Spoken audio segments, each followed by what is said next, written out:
أشهد أن لا إله إلا الله وحده لا شريك له وأشهد أن محمدا عبده ورسوله أما بعد فأعوذ بالله من الشيطان الرجيم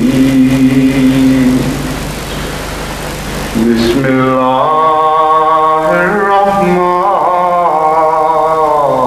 الرحيم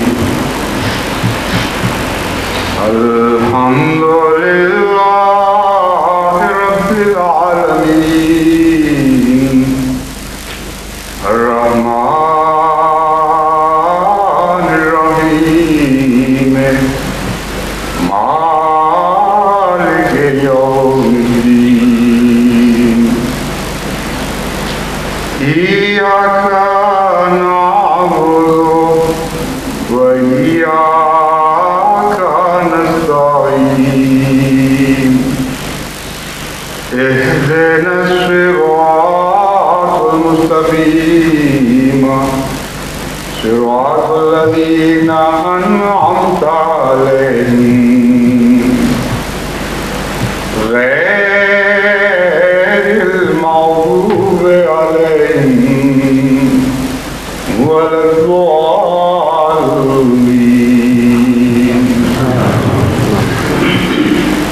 كتب الله لأغلبن أنا ورسلي إن الله قوي عزيز فلما جاء أمرنا نجينا صالحا والذين آمنوا معه برحمة منا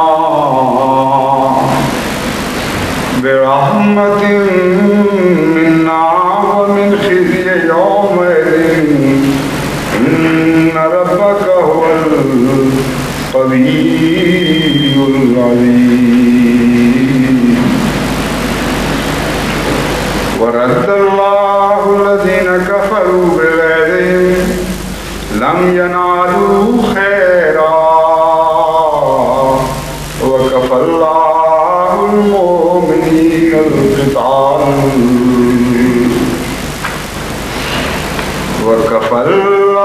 المؤمنين القتال وكان الله قويا عزيزا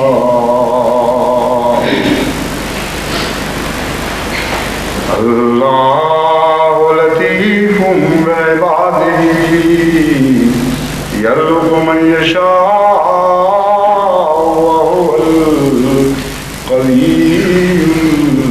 العزيز وليعلم الله من ينصره ورسله بالغيب إن الله قوي عزيز ولينصرن الله من ينصره إن الله قوي عزيز. یہ چند آیات اور آخر پر بعض آیات کے ٹکڑے جو میں نے تلاوت کیے ہیں، ان سب میں اللہ تعالیٰ کی صفت قوی اور صفت عزیز کو دہرایا گیا ہے ان آیات میں، اور بار بار ایک خاص مضمون کے تعلق میں ان صفات کا ذکر فرمایا گیا ہے۔ پہلی آیت جو میں نے پڑھی اس کا ترجمہ یہ ہے کہ اللہ نے اپنے اوپر فرض کر لیا ہے، لَأَغْلِبَنَّ أَنَا وَرُسُلِي، کہ یقیناً میں اور میرے رسول غالب آ کر رہیں گے، اور اغلبنہ میں بھی ایسی شدت کے ساتھ غلبے کا اظہار فرمایا گیا ہے کہ اس سے بڑھ کر شدت سے غلبے کا اظہار عربی زبان میں ممکن نہیں۔ اول تو لفظ کتبہ حد سے زیادہ زور دینے کے لیے استعمال ہوتا ہے، اس سے اوپر عربی زبان میں کوئی لفظ نہیں ہے زور کا، کہ خدا نے فرض فرما لیا ہے اپنے اوپر۔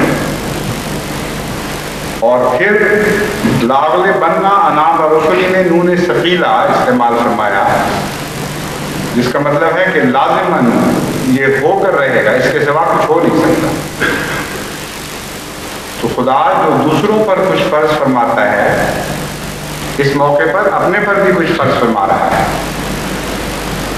اور کن لوگوں کے لیے اپنے اوپر فرض فرما رہا ہے؟ ان لوگوں کے لیے جو خدا کے عائد کردہ فرائض کا حق ادا کرتے ہیں۔ اس لیے اس موقع پر رسولی کا لفظ استعمال فرمایا اور باقیوں کا ذکر نہیں کیا، کیونکہ رسول خدا کے بندوں میں سے وہ ہیں جو خدا کے عائد کردہ تمام فرائض کو ان کے حق کے مطابق ادا کرتے ہیں، اور اس کے نتیجے میں اللہ اپنے اوپر ایک بات فرض کر لیتا ہے ان کے لیے کہ یہ وہ بندے ہیں جو ضائع نہیں کیے جائیں گے، لازماً ان کو غلبہ نصیب کیا جائے گا۔ اور انا کہہ کر ساتھ رسولی کو شامل کرنا بہت ہی عظیم الشان اعزاز ہے جو ان کو بخشا گیا ہے۔ بس غلبہ تو لازماً عطا ہوتا ہے اور خدا کے رسولوں کو عطا ہوتا ہے، لیکن وہ جو ساتھ چلنے والے ہوتے ہیں، وہ غلامان در جو گرتے پڑتے اس قافلے میں شامل ہو جاتے ہیں، اور حق ادا نہ بھی کر سکتے، حق ادا کرنے کی کوشش کرتے ہیں، وہ بھی فیض پا جاتے ہیں۔ اور ایک زمانہ ایسا آتا ہے کہ بظاہر رسول تو موجود نہیں ہوتے، لیکن ان کے ماننے والوں کو غلبہ عطا ہو رہا ہوتا ہے۔ بڑے ہی بیوقوف ہوں گے وہ جو یہ سمجھتے ہوں کہ ہماری طاقت سے، ہمارے اعمال صالحہ کے نتیجے میں غلبہ عطا ہوا ہے۔ امر واقعہ یہ ہے کہ جب خدا رسالت کو جاری فرماتا ہے، اس وقت یہ ترغیب لکھی جا چکی تھی، کیونکہ کتبہ میں ایک معنی لکھے جانے کا بھی ہے۔ مراد یہ ہے کہ آج لکھ لیا گیا ہے جب میں نے بھیجا ہے کسی کو، اور اس کی خاطر لازماً میں غالب کر کے دکھاؤں گا، بلکہ یہاں تک کہ بعض اوقات قومیں بھٹک بھی جاتی ہیں راہوں سے، تب بھی غلبہ نصیب ہوتا ہے، کیونکہ وہ وعدہ جو خدا اپنے رسولوں سے کرتا ہے اس کو کبھی ٹالتا نہیں۔ یہ قوی اور عزیز کی جو صفات دہرائی گئی ہیں ہر ایسے موقع پر جہاں رسولوں یا ان کے ساتھیوں کو غلبہ عطا کرنے کا وعدہ ہے، ان کے ساتھ رحمتوں کے وعدے ہیں، ان کو دشمنوں کے شر سے محفوظ رکھنے کے وعدے ہیں، ان صفات کے کیا معنی ہیں ان پر ہم کچھ مزید غور کرتے ہیں۔ قوی کا مطلب تو عام اردو میں بھی معروف ہے، طاقتور کو قوی کہتے ہیں، اور عزیز کو غالب کے طور پر سمجھا جاتا ہے، یعنی اس کا ترجمہ جب آپ قرآن کریم میں پڑھیں گے تو ہر جگہ آپ کو غالب ہے ان معنوں میں، یا مضبوط ہے اور طاقتور ہے ان معنوں میں اس کا ترجمہ کیا جاتا ہے۔ لیکن جہاں تک قوی کا تعلق ہے، صرف اردو میں جس کو قوی کہتے ہیں وہی معنی یہاں چسپاں نہیں ہوتے، یا انسان کے تعلق میں جو قوی لفظ سمجھا جاتا ہے وہی معنی خدا کے اوپر چسپاں نہیں ہوتے، کیونکہ قوی میں ایک قوت کا استقلال پایا جاتا ہے۔ قوی ایسے شخص کو کہتے ہیں جس کی قوت کی حالت ہمیشہ برقرار رہتی ہے اور جاری رہتی ہے، اور دنیا میں کوئی بھی انسان خواہ کتنا ہی بڑا ہو نہ ہو، اس کے متعلق یہ دعویٰ نہیں کیا جا سکتا کہ اس کی قوت کی حالت میں استقرار ہے اور کبھی اس میں زوال نہیں آ سکتا۔ وقتی زوال تو بڑے بڑے عظیم الشان جرنیلوں کی قوتوں میں بھی آ جاتا ہے، وہ بے ہوش ہو جاتے ہیں، وہ غش کھا کے جا پڑتے ہیں، ان کے خواہ معطل ہو جاتے ہیں کچھ عرصے کے لیے، یا عموماً آخر عمر پر جا کر انحطاط پذیر ہو جاتے ہیں۔ تو کوئی بھی دنیا میں آپ تصور نہیں کر سکتے ایسا شخص جس کے اوپر لفظ قوی اپنی تمام شان کے ساتھ صادق آتا. وہ ایک ہی وجود ہے، یعنی ہمارے آقا اور مولا حضرت رسول اللہ جل شانہ جس کے متعلق لفظ قوی استعمال ہو سکتا ہے، اور اسی نسبت سے دوسرے درجے پر رسولوں کے متعلق استعمال ہوتا ہے. اگرچہ رسولوں پر بھی کمزوری کی حالت آتی ہے، لیکن ایک قوی لفظ میں پوٹینشیل کے معنی بھی پائے جاتے ہیں. اس لحاظ سے رسولوں کے متعلق ہم قوی کا لفظ استعمال کر سکتے ہیں کہ چونکہ ان کو غلبے کا وعدہ دیا گیا ہے اور ایسے قوی کی طرف سے وعدہ دیا گیا ہے جس کی قوت میں زوال کوئی نہیں، اس لیے پوٹینشیل کے لحاظ سے بالقوا وہ قوی ہی رہتے ہیں. مگر اول طور پر لفظ قوی بہرحال اللہ ہی کی ذات اور اسی کی شان کے بارے میں استعمال ہو سکتا ہے. جیسا کہ قرآن کریم کی دوسری آیات میں اس لفظ کو قوت کے طور پر یا قوی کے طور پر مختلف جگہوں پر استعمال فرمایا گیا، مختلف صفات کے ساتھ استعمال فرمایا گیا. اس کے جو معنی کھل کر سامنے آتے ہیں وہ 4 ہیں. قوی سے مراد محض جسمانی طور پر قوی نہیں ہے، بلکہ قوت کا لفظ 4 حالتوں کے اوپر بولا جاتا ہے اور قرآن کریم میں استعمال ہوا ہے. جسمانی قوت، اخلاقی قوت، نفسیاتی قوت. اخلاقی اور نفسیاتی کو آپ ایک ہی شمار کر لیں کیونکہ دراصل مختلف طرز بیان ہے، تو نفسیاتی قوت ہی کہنا چاہیے بنیادی طور پر، جو جب ڈیولپ ہوتی ہے، تربیت اور تعلیم پاتی ہے، تو پھر اسے اخلاقی قوت کہہ دیا جاتا ہے. تو اول جسمانی قوت، دوسرے اخلاقی قوت، اور تیسرے فکری اور نظریاتی قوت، ذہن اور عقل کی قوت، اور چوتھے روحانی قوت. تو ان 4 کے اوپر قرآن کریم سے ثابت ہے کہ قوت کا استعمال ہوا ہے. بس جب خدا کی ذات میں قوی کا لفظ استعمال ہوگا تو نفسیاتی طور پر تو ہم نہیں کہہ سکتے، لیکن بالارادہ کہیں گے. وہ اپنے ارادے اور عزم میں قوی ہے. وہ اس لحاظ سے قوی ہے کہ جو چاہے کر کے دکھا سکتا ہے. وہ اس لحاظ سے قوی ہے کہ اس کے ارادوں پر کوئی تزلزل نہیں آتا. وہ اس لحاظ سے قوی ہے کہ اس کی صفات بہترین اخلاق کا مظاہرہ کرتی ہیں اور اس کی صفات میں کوئی بدذیلی نہیں ہے، اور ہر صفت اپنے حسن کے اعتبار سے قوت رکھتی ہے اور اس کے کسی صفت پہ حسن کے اعتبار سے کوئی زوال نہیں آتا. اور فکر اور تدبر کے لحاظ سے وہ قوی ہے. اسی کی فکر، اسی کا تدبر، اسی کی ترکیب، اسی کی تدبیریں دنیا میں قوت کے ساتھ جلوہ نما ہوتی ہیں اور اس کے مقابل پر کوئی قوت اور کوئی تدبیر کام نہیں کرتی. تو یہ 4 معنی قوی میں پائے جاتے ہیں. اس کے ساتھ عزیز کا لفظ کیوں رکھا گیا؟ اس میں بھی ایک حکمت ہے، کیونکہ بعض دفعہ کبھی ایک ایسے شخص یا ایسی ذات کو بھی کہہ دیا جاتا ہے اور اس سے قوت کا مظاہرہ ہوتا ہے جو غلط موقع پر ہوتا ہے، اور اس کے نتیجے میں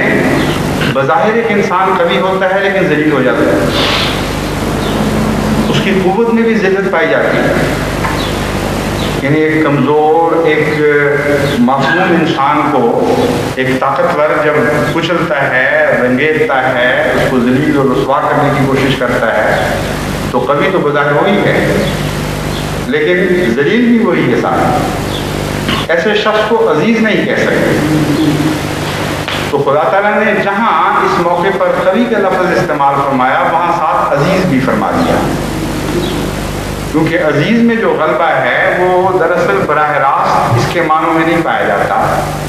بلکہ عزت کے لفظ سے وہ معنی اس کو عطا ہوتے ہیں. بنیادی عزیز کے اندر جو معانی ہیں وہ عزت کے ہیں، اور عزیز ایک ایسے شخص کو کہتے ہیں جو ہمیشہ عزت کی حالت میں رہتا ہے، یعنی اتنا طاقتور ہے کہ اس کی عزت اسے چھینی نہیں جا سکتی، بس غالب ہے اپنی عزت کے اعتبار سے، اپنے کرم کے اعتبار سے، اپنے شرف اور اپنے مرتبہ کے اعتبار سے، ایسی ذات کو عزیز کہا جاتا ہے۔ بس جب قوی عزیز کی تکرار کی گئی مومنوں کے تعلق میں یا بنیادی طور پر رسل کے تعلق میں، تو یہ سارے وعدے ان کو عطا کر دیے گئے۔ وہ ان سے یہ کہا گیا کہ اے میرے بندو، تم جسمانی لحاظ سے حقیر سمجھے جا رہے ہو، اور لوگ سمجھتے ہیں کہ تم سے جس طرح چاہیں ہم سلوک کریں، کوئی نہیں ہے جو ہمیں روک سکے، لیکن ہم تمہیں بتاتے ہیں کہ کبھی خدا تمہارے ساتھ ہے، اور جسمانی لحاظ سے بھی تم عزت پاؤ گے، تم غلبہ پاؤ گے، اور تمہارے دشمن ذلیل اور ناکام ہو جائیں گے۔ پھر کبھی میں یہ وعدہ دیا گیا ہے کہ نفسیاتی اعتبار سے تمہیں ذلیل اور رسوا کر کے تمہارے اعصاب کو توڑا جاتا ہے، اور دشمن یہ سمجھتا ہے کہ تمہارے اعصاب کو شکستہ کر دے گا، پارا پارا کر دے گا، اور تمہارے ارادوں کو مزمحل کر دے گا، تمہاری قوت ارادی پر حملہ کرتا ہے۔ اور اللہ تعالیٰ فرماتا ہے کہ تمہارا تو میرے ساتھ تعلق ہے، میں قوی ہوں، اس لیے جو مجھ سے تعلق جوڑ گیا ہے اس کے ارادوں کو قوت عطا کی جائے۔ بظاہر کمزوری کی حالت میں بھی ایک غیر متزلزل عزم ان کو عطا ہوگا، کسی قیمت پر وہ ٹلنے والے لوگ نہیں ہیں، انہیں ثبات بخشا جائے گا۔ یہ دوسرا وعدہ ہے جو قریب میں ان سے کیا گیا ہے۔ اور تیسرا وعدہ ان سے یہ کیا گیا ہے کہ ان کی عقلیں تیز کی جائیں گی، حکمت ان کو عطا کی جائے گی، اور حکمت اور عقل کا غلبہ بھی انہی کو نصیب ہوگا۔ اور چوتھا وعدہ اور آخری وعدہ یہ ہے کہ صرف یہی نہیں بلکہ روحانیت میں وہ جلد جلد ترقی کریں گے، اور جتنا زیادہ کمزور سمجھ کر دشمن ان کو ذلیل اور رسوا کرنے کی کوشش کرے گا، اتنی ہی زیادہ وہ روحانی رفتیں حاصل کرتے چلے جائیں گے، کیونکہ اللہ تعالیٰ روحانیت کے لحاظ سے بھی قوی ہے، اور چونکہ خدا کے ساتھ ان کا تعلق قائم ہے، اس لیے ان کو یہ چاروں نعمتیں جو عطا ہوں گی ان میں ثبات ہوگا، ان میں استمرار ہوگا، ان میں استقلال پایا جائے گا، اور کسی حالت میں بھی ان سے یہ چھینی نہیں جا سکیں۔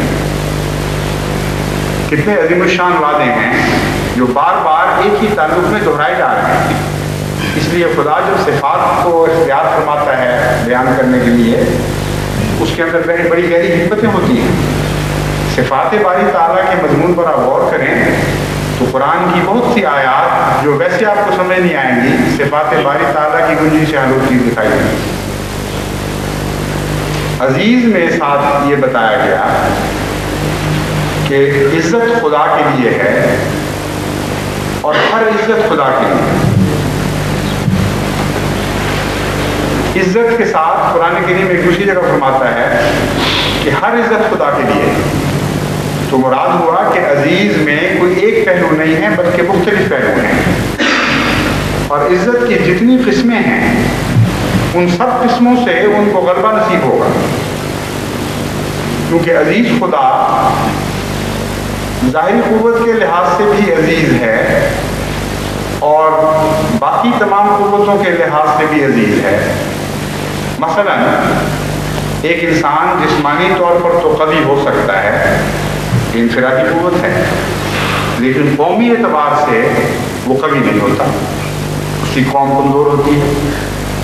اور کمزور قوم کو دیکھ کر لوگ اس کو ذلیل و رسوا کرتے ہیں۔ چنانچہ حضرت صالح کے متعلق جو آیت میں نے پڑھی ہے اس میں اس کا برعکس مضمون بتایا گیا ہے کہ صالح کی قوم معزز اور طاقتور تھی، اور لیکن بعض انبیاء کی قومیں اپنی تو بہرحال طاقتور اور معزز ہوتی ہیں، ان کے ماننے والوں کی قومیں معزز اور طاقتور نہیں ہوتی. تو ایسی صورت میں ان کو چھوڑ دیا جاتا ہے اور ان کے ماننے والوں کو ذلیل و رسوا کیا جاتا ہے. اور یہ دنیا دار یہ فرق کر کے دکھاتے ہیں. مکے کی زندگی میں یعنی مکی دور میں حضرت صلی اللہ علیہ وسلم کے صحابہ دو حصوں میں منقسم ہو گئے تھے. ایک وہ تھے جن کی قومیں ذاتی طور پر جن کے ساتھ ان کا تعلق تھا، جن قوموں کے ساتھ وہ قومیں قوی تھیں اور عزیز تھیں. نتیجتاً ان قوموں کے افراد کے ساتھ بھی عزت کا سلوک ہو رہا تھا، باوجود اس کے کہ وہی بات کہتے تھے جو اس قوم کے غریب کہتے تھے. یعنی ایک وقت میں ایسی حالت آتی تھی کہ حضرت ابو بکر تو عزت اور شرف کے ساتھ سر اٹھا کر گر رہے ہیں، لیکن بلال کو گلیوں میں گھسیٹا جا رہا ہے. اللہ تعالیٰ فرماتا ہے کہ یہ جو بظاہر کمزوری کی حالت ہے، یہ جو سمجھا جا رہا ہے کہ تمہاری قوم کمزور ہے، جن لوگوں سے تم وابستہ ہو وہ کمزور ہے. اگر ایسی حالت ہو تو اللہ تعالیٰ اس کمزوری کی حالت کو بھی عزت میں تبدیل کر دے گا. یعنی مراد یہ ہے کہ ایسے عزیز سے تمہارا تعلق ہو گیا ہے کہ ہر ماننے والے، ہر تعلق والے کی ہر ذلت کو عزت میں تبدیل کیا جائے گا اور غلبے میں تبدیل کیا جائے گا. اسی طرح بادشاہ ہوتے ہیں جو قوموں سے بڑھ کر عزت پاتے ہیں، لیکن ضروری نہیں کہ بادشاہ کو ہر قسم کی عزت نصیب ہو. بعض عزتوں کا تعلق اموال سے ہوتا ہے. ایک بادشاہ کا کتنا بڑا بادشاہ ہو، حکومتیں بعض دفعہ غریب ہوتی ہیں، نتیجتاً ان کو محتاج ہونا پڑتا ہے دوسروں کا، اور جب تک مال کی قوت نصیب نہ ہو مالی لحاظ سے وہ ذلیل ہو جاتے ہیں. چنانچہ جنگ کے مواقع پر بڑی بڑی عظیم یورپین قومیں مال کی کمی کی وجہ سے ذلیل ہوئی اور یہود کے ساتھ ان کو معاہدے کرنے پڑے. اور یہ جو اسرائیل کا مسئلہ کھڑا ہوا ہے اس میں ایک وجہ یہ بھی تھی، ایک محرک یہ بھی تھا کہ اسرائیل کا وعدہ انہوں نے اس بنا پر کیا کہ اپنی جنگ کے لیے یہود سے پیسہ لے کر استعمال کر رہے ہیں. اگرچہ یہود کو کوئی نقصان نہیں تھا اس پیسہ دینے میں، کیونکہ وہ زیادہ بڑھا کر وصول بھی کر رہا تھا، لیکن وقت کی جب ضرورت پڑتی ہے تو چاہے سود پر بھی پیسہ ملے، زیر احسان آ جاتا ہے. تو کتنی بڑی بڑی شان یورپین قومیں آپ کے سامنے ہیں جو عزیز تو تھیں ایک پہلو سے، لیکن ایک دوسرے پہلو سے عزیز نہیں تھیں، اور جس پہلو سے عزیز نہیں تھیں اسی پہلو سے ان کے لیے آئندہ ذلتوں کے سامان بھی پیدا ہو گئے، بنیادیں قائم ہو گئی ان کے ذلیل کیے جانے کی، یعنی ایک ظلم کرنے پر مجبور ہو گئے. بہرحال تو عزت کے بہت سے پہلو ہیں. اللہ تعالیٰ جب فرماتا ہے میں عزیز ہوں، تو ایک انسان کی طرح کا عزیز نہیں ہے خدا، وہ عزت کے ہر پہلو میں عزیز ہے. اموال کے لحاظ سے بھی عزیز ہے، دولتوں کے لحاظ سے بھی عزیز ہے، بادشاہتوں کے لحاظ سے بھی عزیز ہے، اور ذاتی شرف کے لحاظ سے بھی عزیز ہے. چنانچہ قرآن کریم اسی لیے رزق کے تعلق میں بھی عزیز اور قوی کی صفات بیان فرماتا ہے. اگر صفات باری تعالیٰ کے مضمون پر یکجائی نظر نہ ہو تو انسان حیران ہوتا ہے کہ یہاں رازق کہنے کا تو موقع تھا، قوی اور عزیز کہنے کا کون سا موقع ہے. لیکن جب آپ صفات کی حکمتوں کو سمجھیں تو پھر چابی کی طرح، جس طرح چابی سے تالا کھلتا ہے اس طرح مضمون کھلنے شروع ہو جاتے ہیں. اللہ تعالیٰ فرماتا ہے اللہ لطیف بعبادہ یرزق من یشاء وهو القوی العزیز. کہ خدا کے بعض بندے رزق کی مشکلات میں خدا کی خاطر مبتلا کیے جاتے ہیں، ان کا ذکر ہے. فرماتا ہے اللہ لطیف بعبادہ، اپنے بندوں کی باریک ضرورتوں پر بھی نگاہ رکھنے والا ہے خدا. ان کو نظر انداز نہیں کرتا. یرزق من یشاء، رزق تو اس کے ہاتھ میں ہے، جس کو چاہتا ہے رزق عطا کرتا ہے. اور کن کو عطا کرتا ہے؟ وہ جن کے بارے میں بارہا وعدے کر چکا ہے کہ ان کے لیے وہ قوی ہے اور عزیز. تو قوی اور عزیز کی صفات جس مضمون کے ساتھ استعمال دہرائی جا رہی ہیں، جس موقع پر دہرائی جاتی ہیں، ان کی یہاں تکرار نے بتا دیا کہ یہاں کون سے بندے مراد ہیں، کن کا ذکر ہو رہا ہے. اور رزق جن کو عطا ہونا ہے یہ وہی لوگ ہیں جن کو خدا کے نام پر تکلیفیں دی جاتی ہیں، جن کو سمجھا جاتا ہے کہ ان کو رزق کے لحاظ سے ذلیل کر دو. چنانچہ گزشتہ بعض تحریکات کے موقع پر بعض متکبر لوگوں نے یہ بھی کہا کہ ہم تو جماعت کے ہاتھ میں کشکول پکڑا دیں، اور اللہ تعالیٰ نے ان کے ہاتھوں میں کشکول پکڑا دیا. تو اس کا مطلب یہ ہے کہ رزق اگر خدا کی خاطر چھینا جائے، اگر خدا کے نام پر کسی بندے کو رزق سے محروم کیا جائے، اس کو اللہ تعالیٰ قوت دیتا ہے، یہ فرما کر اس کو حوصلہ عطا کرتا ہے. اللہ لطیف بِعِبَادِهِ،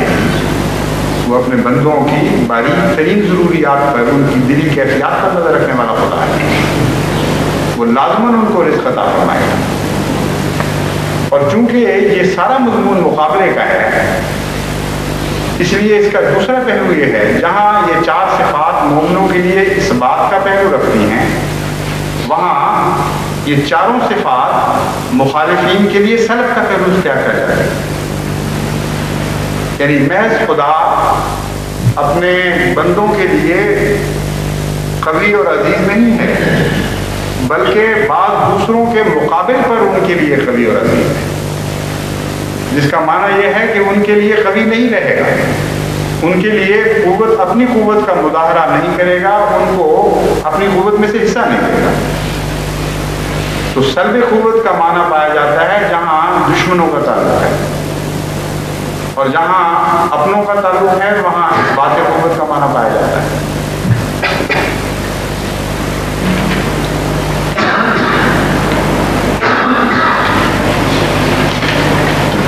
چنانچہ دوسری آیت میں یہ سارا مضمون مختلف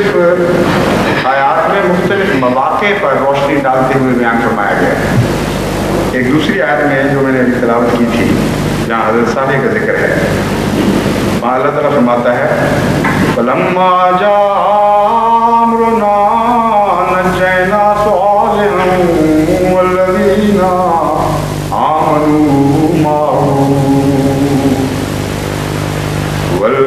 آمَنُوا مَعَهُ بِرَحْمَةٍ مِنَّا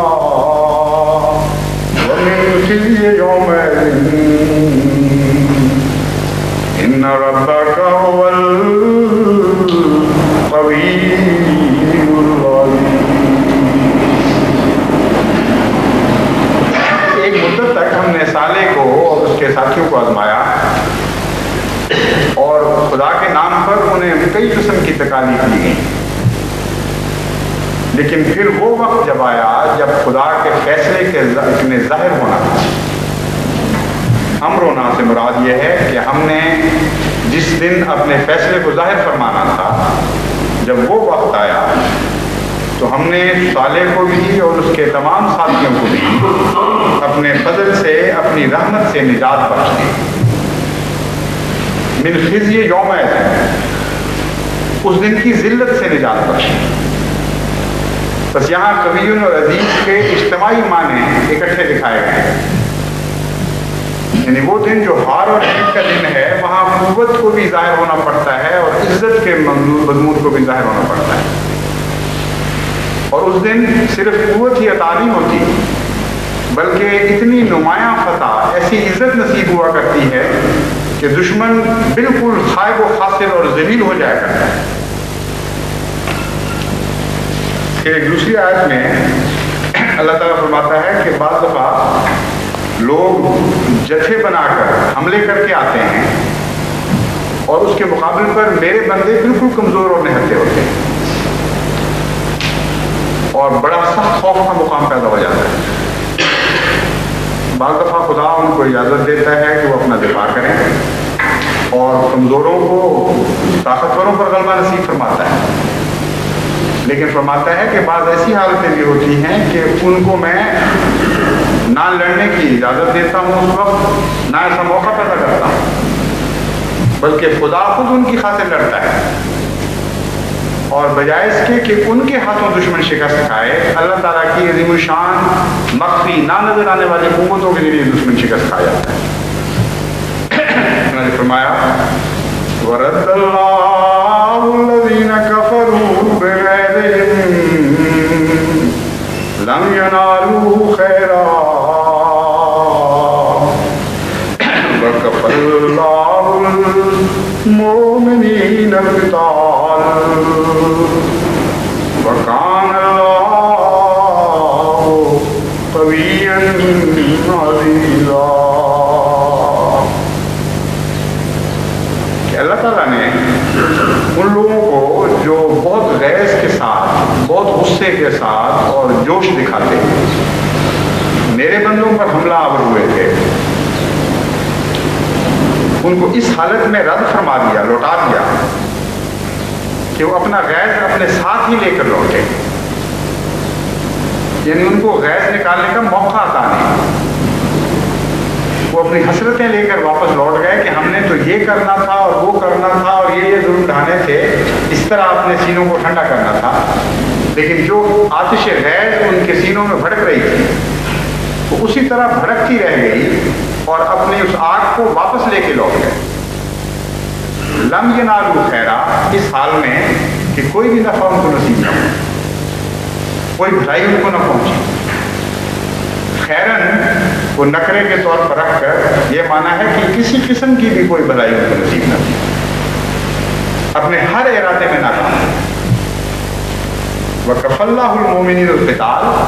اور دیکھو یہاں اللہ لڑا ہے مومنوں کی طرف سے۔ کفى اللَّهُ الْمُؤْمِنِينَ الْقِتَالَ کا مطلب ہے کہ خدا کا لڑنا مومنوں کے لیے کافی ہو گیا، ان کو ضرورت ہی پیش نہیں آئی۔ جب خدا لڑتا ہے تو بعض دفعہ اس طرح لڑتا ہے کہ مومن کو اپنے دفاع کی ضرورت ہی پیش نہیں آتی۔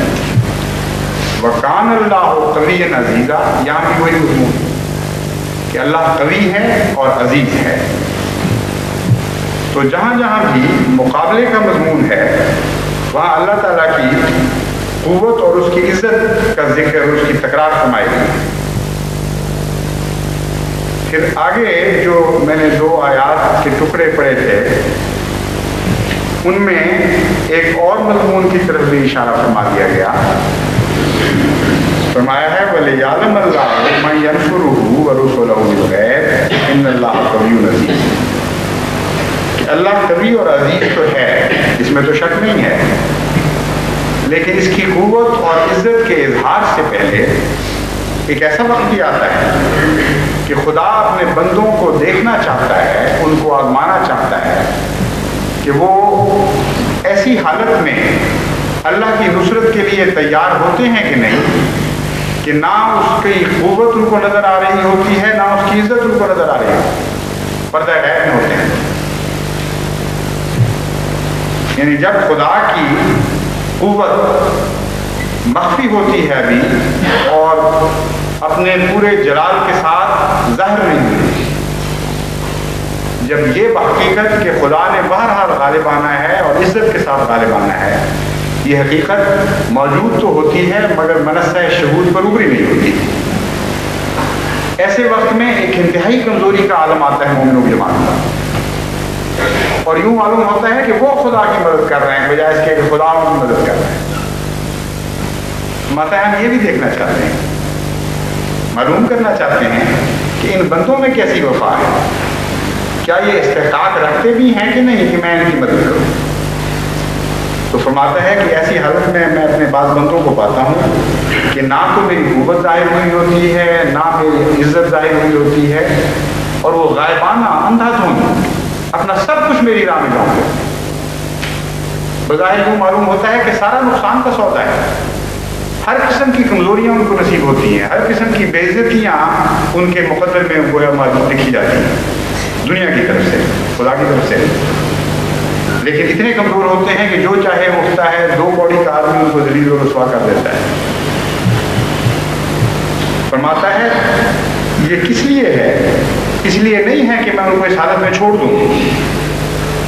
اس لیے ہے کہ بالآخر یہ بات ظاہر ہو کہ اللہ ہی ہے جو قوی اور عزیز، یعنی بندے نہیں ہیں۔ پھر ایسے بھی واقعات رونما ہوتے ہیں کہ بظاہر بندوں کے ذریعے غلبے نصیب ہو رہے ہوتے ہیں، بظاہر بندوں کے ذریعے خدا کے دین کو تمکینت نصیب ہو رہی ہوتی ہے، لیکن اگر انہی بندوں کی حالت اپنے اس کمزوری کی دور کی طرف ان کی نظر اس کمزوری کی دور کی طرف مبذول ہو جائے تو وہ یقیناً سمجھیں گے کہ ہمارے پاس تو کچھ بھی نہیں تھا، ہم تو سب کچھ گوا بیٹھے ہیں، اللہ ہی ہے جو قوی اور عزیز ہے، وہی اب ہماری مدد کو آیا ہے تو ہماری حالت بدلی ہے۔ چنانچہ فرماتا ہے پھر خدا کیا کرتا ہے، وَلَيَنْصُرَنَّ اللَّهُ مَن يَنْصُرُهُ، جو خدا کی مدد کرتے ہیں، لَيَنْصُرَنَّ اللَّهُ،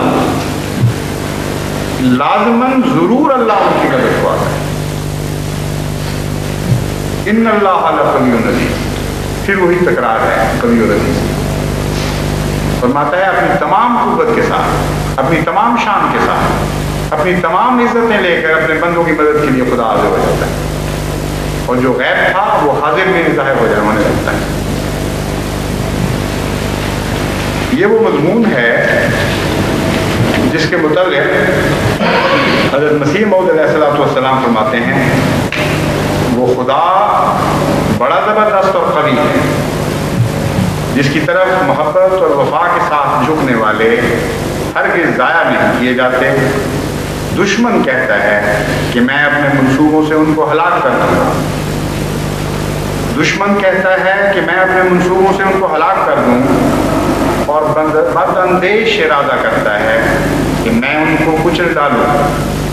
مگر خدا کہتا ہے کہ اے نادان، کیا تو میرے ساتھ لڑے گا اور میرے عزیز کو ذلیل کر سکے گا؟ یعنی وہ جو خدا سے تعلق رکھتے ہیں وہ عزیز ہو جاتے ہیں۔ میرے عزیز میں کتنا پیارا اظہار ہے حضرت مسیح موعود علیہ السلام کی فصاحت و بلاغت کا بھی یہ کرشمہ ہے۔ عزیز پیارے کو بھی کہتے ہیں اردو میں، اور یہ مضمون بھی ہے کہ میرے پیارے ہیں، اور دوسرا مضمون یہ ہے کہ جب میرا ہو گیا تو میں عزیز ہوں نہیں، وہ عزیز بن گیا ہے، کیونکہ اس نے مجھ سے عزت حاصل کر لی، تو جو میری وجہ سے عزیز بنایا گیا ہے اس کو تم کیسے ذلیل کر دو؟ در حقیقت زمین پر کچھ نہیں ہو سکتا مگر وہی جو آسمان پر پہلے ہو چکا۔ کتب اللہ غالباً کی مضمون پر کی طرف اشارہ ہے کہ لکھا جا چکا ہے، اور کوئی زمین کا ہاتھ اس قدر سے زیادہ لمبا نہیں ہو سکتا جس قدر کہ وہ آسمان پر لمبا کیا گیا ہے۔ مہلت کا مضمون اس فقرے میں بیان فرمایا گیا ہے، املی لہم انا کیدی متین، کہ میں ان کا ہاتھ لمبا کر دیتا ہوں۔ فرمایا لمبا تو کیا جاتا ہے پر اسی قدر لمبا کیا جاتا ہے جس قدر آسمان پر لکھا گیا ہے، اس حد تک میں اس کو ہاتھ لمبا کرنے اور پھیلانے کی اجازت دوں گا۔ بس ظلم کے منصوبے باندھنے والے سخت نادان ہیں جو اپنے مطلوب اور قابل شرم منصوبوں کے بعد اس برتر ہستی کو یاد نہیں رکھتے جس کے ارادے کے بغیر ایک پتا بھی گر نہیں سکتا، لہذا وہ اپنے ارادوں میں ہمیشہ ناکام اور شرمندہ رہے ہیں، اور ان کی بدی سے راست بازوں کو کوئی ضرر نہیں پہنچتا بلکہ خدا کے نشان ظاہر ہوتے ہیں اور خلق اللہ کی معرفت بڑھتی ہے، اور قوی اور قادر خدا اگرچہ ان آنکھوں سے دکھائی نہیں دیتا مگر اپنے عجیب نشانوں سے اپنے تئیں ظاہر کر دیتا ہے۔ پھر فرماتے ہیں جب ایک شخص اس کے آستانے پر ایک نئی روح لے کر حاضر ہوتا ہے اور اپنے اندر ایک خاص تبدیلی محض اس کی رضامندی کے لیے پیدا کر لیتا ہے، تب خدا بھی اس کے لیے ایک تبدیلی پیدا کر لیتا ہے کہ گویا اس بندے پر جو خدا ظاہر ہوا ہے وہ اور ہی خدا ہے، نہ وہ خدا جس کو عام لوگ جانتے ہیں۔ وہ ایسے آدمی کے مقابل پر جس کا ایمان کمزور ہے، کمزور کس طرح ظاہر ہوتا ہے؟ لیکن جو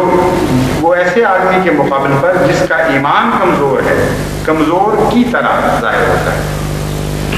اس طرح نہیں، کمزور کی طرح ظاہر ہوتا ہے، لیکن جو اس کی جناب میں ایک نہایت قوی ایمان کے ساتھ آتا ہے، وہ اس کو دکھلا دیتا ہے کہ تیری مدد کے لیے میں بھی قوی ہوں۔ اسی طرح انسانی تبدیلیوں کے مقابل پر اس کی صفات میں بھی تبدیلیاں واقع ہوتی ہیں۔ بس آج جماعت جس دور سے گزر رہی ہے بکثرت، بلکہ ہر طرف سے پاکستان کے کونے کونے سے یہی اطلاعیں آ رہی ہیں کہ خدا کے وہ مظلوم بندے خدا کے آستانے پر نئی روحیں لے کر حاضر ہو چکے ہیں، ان کے اندر عظیم تبدیلیاں واقع ہو گئی ہیں۔ ایک بھی دیکھنے والا ایسا نہیں، ایک بھی صاحب حال ایسا نہیں جس کی رپورٹ، جس کی اطلاع اس کے برعکس ہو۔ بچے کیا اور عورتیں کیا، جوان کیا اور بوڑھے کیا، سندھی کیا اور پنجابی کیا، پٹھان کیا اور بلوچی کیا، تمام احمدی ایک عظیم تبدیلی کی حالت سے گزر کر نئی روحیں لے کر اپنے رب کے آستانے پر حاضر ہو چکے ہیں۔ اور وہ پاک تبدیلیاں جن کا حضرت مسیح موعود علیہ السلام نے یہاں ذکر فرمایا ہے، وہ ظاہر ہو گئی ہیں۔ بس ان سب کو میں خوشخبری دیتا ہوں کہ اے خدا کے بندو، تم پر جو خدا ظاہر ہوگا وہ عام انسانوں کی طرح کا خدا نہیں ہوگا، وہ عزیز اور قوی خدا ہے جو تم پر ظاہر ہونے والا ہے، تم پر جلوہ دکھانے والا ہے، اور کوئی دنیا کی طاقت اس تقدیر کو بدل نہیں سکتی۔ آپ عزت و شرف کی خاطر پیدا کیے گئے ہیں اور عزت و شرف کے مقام پر فائز کیے گئے ہیں۔ آپ قوتوں اور عزتوں کی خاطر بنائے گئے ہیں اور قوتوں اور عزتوں کے مقام پر فائز کیے جائیں گے۔ یہ ہو کر رہے گا اور کوئی نہیں خدا کی تقدیر کو بدل سکے۔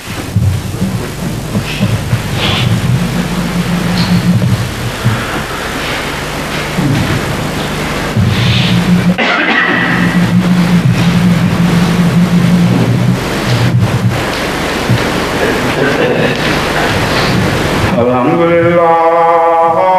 نحمدہ ونستعینہ ونستغفرہ ونؤمن بہ ونتوکل علیہ ونعوذ باللہ من شرور انفسنا ومن سیئات اعمالنا، من يهده الله فلا مضل له ومن يضلل فلا هادي له، ونشهد ان لا اله الا الله وحده لا شريك له، ونشهد ان محمدا عبدہ ورسولہ۔ یہ جنازہ آج ہے جی باہر ہوگا غائبانہ جنازہ تھا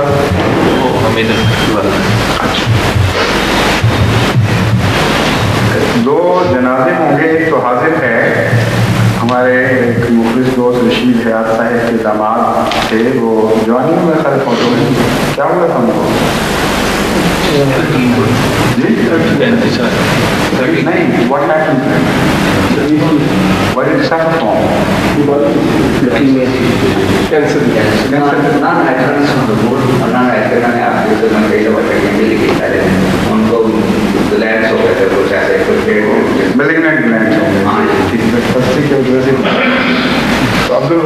عبدالوحید صاحب ہیں جو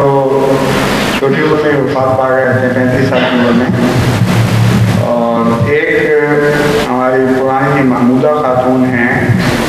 جو درد صاحب مرحوم کے خاندان کی نہایت ہی مخلص خاتون تھیں۔ ان کا وہ حکیم عبدالحمید صاحب ہیں، ربا میں حکیم حمید احمد اختر، ان کی والدہ حمید احمد المنار حکیم حمید احمد اختر المنار والے ہیں، ان کی والدہ محمودہ بیگم۔ ان کی بڑی خواہش تھی زیرینہ کہ میں ان کا جنازہ پڑھوں، اور میں تو وہاں موجود نہیں تھا، ایک مجبوری تھی، اس لیے ان کی اس خواہش کو ملحوظ رکھتے ہوئے میں ان کا نماز جنازہ میں پڑھاؤں گا، ان کے ساتھ ہی اکٹھے ہوگا۔ عباد اللہ رحمکم اللہ، ان اللہ یامر بالعدل والإحسان وإیتاء ذی القربی وینہی عن الفحشاء والمنکر والبغی یعظکم لعلکم تذکرون۔ اذکروا اللہ یذکرکم وادعوہ یستجب لکم ولذکر اللہ اکبر۔